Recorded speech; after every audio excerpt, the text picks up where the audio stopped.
오늘 본문에서 예수님께서 용서할 수 있는 죄와 용서할 수 없는 죄가 있다고 이제 말씀을 합니다. 우리가 흔히 성령 해방죄 또는 성령 모독하는 죄라는 것에 대해서 말씀을 하십니다. 다른 모든 죄는 사함을 받을 수 있지만 성령을 거역하고 성령을 모독하는 죄는 결코 사함을 받지 못한다 하는 말씀입니다. 그리고 이제 나무와 열매에 대해서 말씀을 하는데 그 열매를 보고 나무를 알 수 있다. 열매가 나쁘면 나무도 나쁜 열매고 나무고, 그리고 열매가 좋으면 그 나무도 좋다. 그런 말씀입니다. 그러면서 내 안에 나쁜 마음이 있다면 당연히 나오는 것도 나쁜 말이겠죠. 그리고 그 나쁜 말을 보면 그 사람 안에 있는 그 마음이 어떤지 알 수 있다. 그리고 그 말에 대해서 심판을 받을 것이라고 그렇게 말씀을 합니다. 그러면 예수님께서 말씀하신 이 성령을 모독하는 죄, 성령 해방죄는 도대체 어떤 것인지 오늘 본문 말씀을 다시 한번 우리가 보도록 하겠습니다. 31절과 32절 말씀입니다. 그러므로 내가 너희에게 이르노니 사람에 대한 모든 죄와 모독은 사하심을 얻되 성령을 모독하는 것은 사하심을 얻지 못하겠고, 또 누구든지 말로 인자를 거역하면 사하심을 얻되 누구든지 말로 성령을 거역하면 이 세상과 오는 세상에서도 사하심을 얻지 못하리라. 이 구절을 통해서 우리가 몇 가지를 유추해낼 수 있습니다. 모독한다는 것은 그 헬라어로 블라스페미아라는 단어를 씁니다. 이게 이제 영어로 가서 모독이라는 말이 되는데, 이거는 어떤 뜻인가 하면 조롱하고 반대한다, 악담을 한다, 그런 의미도 포함하고 있지만 특별한 의미가 있습니다. 이게 뭐냐면 중상한다 하는 뜻입니다. 이게 중상이 어떤 뜻입니까? 그렇지 않은 것을 알고 있으면서도 모함하고 나쁘게 얘기하는 걸 중상이라고 하지 않습니까? 예를 들어서 성령에 대해서 욕을 했는데 모르고 한 것이 아니고 고의성을 가지고 나쁜 마음을 품고 그 성령의 사역에 대해서, 일하심에 대해서 거부하는 것, 그것을 말하는 겁니다. 두 번째, 이제 32절에 보면 성령을 거역한다 이렇게 이제 하고 있는데, 우리가 관심을 가졌으면 하는 것은 이 거역하다 하는 뜻입니다. 성령이 어떤 일을 하십니까? 성령께서는 우리를 거듭나게 하시고, 그리고 성령은 진리의 영입니다. 그래서 진리가 무엇인지 우리에게 가르쳐 주시고 진리가 기억나게 하시고 그런 일을 하십니다. 또 성령은 우리를 돕는 자인데 보혜사입니다. 그래서 우리에게 죄가 무엇인지 깨닫게 하시고 우리를 회개의 자리로 끌고 가셔서 우리가 회개할 수 있도록 만들어주는 영이 바로 성령 하나님이십니다. 우리를 탄식함으로 우리를 돕는 겁니다. 또 성령께서 어떤 일을 하시냐면 우리를 지배함으로 우리에게서 성령의 열매를 맺게 하는 일을 합니다. 그래서 성령을 거역한다 하는 것은 성령의 이런 일을 하지 못하도록 한다, 그런 뜻입니다. 한번 빛을 받고 하늘의 은사를 맛보고 성령에 참여한 바 되고 하나님의 선한 말씀과 내세의 능력을 맛보고도 타락한 자들은 다시 새롭게 하여 회개하게 할 수 없나니 이는 그들이 하나님의 아들을 다시 십자가에 못 박아 드러내놓고 욕되게 함이라. 여기서 빛을 받고, 이거는 진리가 무엇인지 분명하게 알았다는 뜻입니다. 하늘의 은사를 맛보고, 이건 무슨 뜻일까요? 하나님께서 주시는 은혜를 알았고 그걸 받았고, 또 성령에 참여했다, 성령을 체험하고 경험하고 성령이 어떤 것인지, 나 안에서 어떻게 역할을 하는지를 알았다, 그 경험이 있다, 그런 뜻입니다. 그리고 복음을 알고 이 땅에서 일이 아닌 영적 세계의 능력이 무엇인지 그것도 경험했다. 그런데 타락한 사람들, 그걸 다 경험하고도 타락한 사람은 회개할 수 없다. 왜 그럴까요? 이거는 뭐라고 합니까? 그건 마치 예수님을 다시 십자가에 못 박는 일과 같다, 이렇게 얘기하고 있습니다.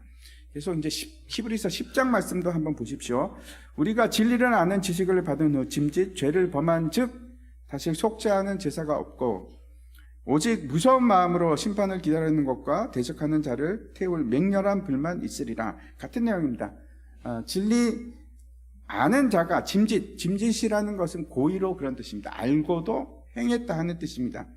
우리가 다 읽지는 않았지만 죄가 어떤 것인지, 여기서 말하는 죄가 어떤 것인지 29절에 나옵니다. 한번 보겠습니다. 하물며 하나님 아들을 짓밟고 자기를 거룩하게 한 언약의 피를 부정한 것으로 여기고 은혜의 성령을 욕되게 하는 자가 당연히 받을 형벌은 얼마나 더 무겁겠느냐, 너희는 생각하라. 그 죄가 하나님의 아들을 짓밟는 일이고 언약의 피를 부정한 것으로 여기는 거고 성령을 욕되게 하는 것이라고 합니다. 하나님의 아들을 짓밟았다. 이건 무슨 뜻일까요? 예수님을 버렸다 하는 뜻입니다. 그리고 구원의 언약의 피도 버리고, 이거는 뭡니까? 피의 능력도 이제는 버렸다. 우리의 죄 사하는 능력도 버렸다.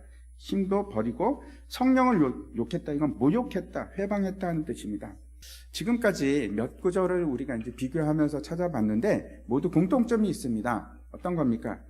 첫 번째, 진리를 아는 사람들, 진리에 이르렀던 사람들입니다. 예수 그리스도가 누군지도 알고 복음이 뭔지도 알았던 사람들. 근데 생각해 보십시오. 진리를 알기 위해서는 반드시 필요한 존재가 있습니다. 누가 필요합니까? 성령 하나님이 꼭 필요하죠. 성령께서 우리에게 진리를 가르쳐 주십니다. 불신자는 성령 해방죄의 대상이 아닙니다. 불신자들은 진리도 알지 못하고 하나님의 말씀도 모르는 사람들입니다. 성령의 조명을 받았던 적이 없는 사람들이 불신자들입니다. 그래서 성령 해방죄와 관계가 없습니다. 많은 사람들이 성령 해방죄는 불신자를 대상으로 한 죄다. 아닙니다. 그렇지 않습니다. 신자를 대상으로 우리 같은 예수를 믿는 사람들에 대한 얘기입니다. 두 번째, 성령을 회방한다는 것은 진리를 거부하는 행위입니다. 그렇죠? 성령 해방죄를 범하는 사람들은 진리를 경험했기 때문에 그 진리가 뭔지 아는 건 압니다. 알매도 불구하고 고의로 그걸 거부하는 겁니다. 모르고 거부하는 것이 아닙니다. 알면서 반대하고 가짜라고, 진짜가 아니라고 거짓말을 하는 겁니다. 세 번째, 성령을 회방한다는 것은 어떤 것인가 하면 동일하게 나오는 겁니다. 고의적으로 반복되는 말입니다. 고의적으로 반복되는 말입니다. 그래서 이 성령 회방죄는 행동에 기반한 그런 죄가 아니고 말에 기반한 죄입니다. 말에 관한 죄입니다.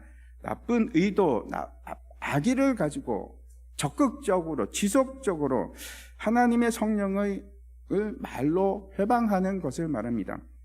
대표적인 성령 회방죄를 범하는 사람들이 누가 있을까요? 이단들입니다. 이단들.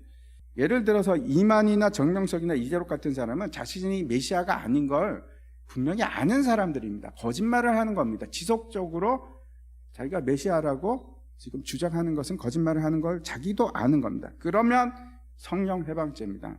회개를 하게 하는 것은 우리에게 있어서 성령이 계시기 때문에 회개가 가능합니다. 근데 성령이 떠난 사람은 회개를 못합니다. 성령이 떠나면 즐겁게 살 수 있을까요? 아닙니다. 세상과 자신에 대한 저주 속에서 너무나 괴로운 삶을 삽니다. 왜 그런가 하면 자신이 지옥 갈 것을 분명히 알고 있기 때문에 그렇습니다. 근데 돌이킬 수가 없습니다. 회개할 수가 없습니다. 왜? 성령이 안 계셔서 그 자리로 갈 수가 없습니다. 다윗이 밧세바와 간음을 한 후에 회개하면서 이런 기도를 합니다. 시편 51편입니다. 나를 주 앞에서 쫓아내지 마시며 주의 성령을 내게서 거두지 마소서. 우리가 받은 구원이 취소될 수 있을까요? 그럴 수 없습니다. 하나님께서는 결코 그 택하신 자들을 포기하지 않으십니다. 하나님은 실수가 없습니다. 하나님은 신실하십니다. 그 말씀을 시건치 않습니다. 반드시 구원합니다. 하지만 성령이 임했다고 해서 그 사람이 구원을 받은 것은 아닙니다. 여전히 성령은 떠날 수 있고 여전히 우리는 그 성령이 우리에게 준 진리는 알 수 있지만 거부하고 반역하면서 구원을 이루지 못한 채 살아갈 수 있습니다. 다시 오늘 본문 말씀 33절 말씀 보시기 바랍니다. 나무도 좋고 열매도 좋다 하든지 나무도 좋지 않고 열매도 좋지 않다 하든지 하라. 그 열매로 나무를 아느니라. 이 사람이 진짜인지 아닌지 어떻게 알 수 있을까요? 판별법이 있습니까? 다른 방법이 없습니다. 그 열매로 알 수 있습니다. 열매를 보십시오. 예를 들어서 유명한 목사님이 많은 사람을 회개케 하고 복음으로 이끌고 병자들을 치유하고 기적을 행하고 그 예배가 얼마나 은혜롭고 그러면 그 사람이 진짜라는 증거입니까? 아니요, 그건 증거가 아닙니다. 그 사람을 봐야 됩니다. 그 사람이 삶을 봐야 됩니다. 진짜라면 성령의 열매가 맺힙니다. 사랑과 희락과 화평과 온유와 자비, 충성, 오래 참음, 양선, 절제 이런 것들이 열립니다. 성경에는 수많은 사람들을 하나님께 인도하고 자기는 버림받을 수 있다고 아주 분명하게 얘기를 합니다. 이 사람이 진짜인지 가짜인지 판단하는 유일한 방법은 열매를 보는 겁니다. 사랑과 희락과 화평. 열매는 다른 거 없습니다. 성령의 열매입니다. 그 사람에게 성령의 열매가 나오는지 아니면 육체의 열매가 나오는지. 육체의 열매가 나온다면 그 사람은 진짜라고 우리가 인정할 수가 없습니다. 모릅니다. 좋은 나무에서 좋은 열매가 나오는 것처럼 우리 마음에 있는 것이 밖으로 나옵니다. 입으로 나옵니다. 마음이 악하면 우리가 하는 것도 악합니다. 말도 악합니다. 35절 말씀 보시기 바랍니다. 선한 사람은 그 쌓은 선에서 선한 것을 내고 악한 사람은 그 쌓은 악에서 악한 것을 내느니라. 우리가 진짜 하나님의 사람인지, 여러분 자신이 하나님의 사람인지 여러분 어떻게 아십니까? 우리에게 성령의 열매가 있을 때, 그때 우리가 진짜인 것이 분명합니다. 또 다른 하나님의 사람의 특징이 있습니다. 우리 안에 계신 성령님께서 증거해 주십니다. 너는 하나님의 자녀가 맞아. 그 확신을 주십니다. 여러분에게는 어떤 증거가 있으신지 잘 보십시오. 내가 성령의 열매를 맺는지 아닌지는 나는 잘 모릅니다. 주위 분들한테 물어보십시오. 가족한테 물어보시고, 당신은 하나님의 사람이 틀림없어, 성령의 열매가 있어 라고 하는지. 주위 사람들이 내가 빛을 내는 사람인지 물어보십시오. 빛이 아닌 자가 빛을 낼 수는 없습니다. 이건 정체성 문제입니다. 노력한다고 되는 게 아닙니다. 빛을 내는 것은, 내가 노력한다고 빛이 아닌데 빛이 나옵니까? 그럴 수가 없습니다. 거듭나지 않으면, 구원받지 않으면 빛이 안 납니다.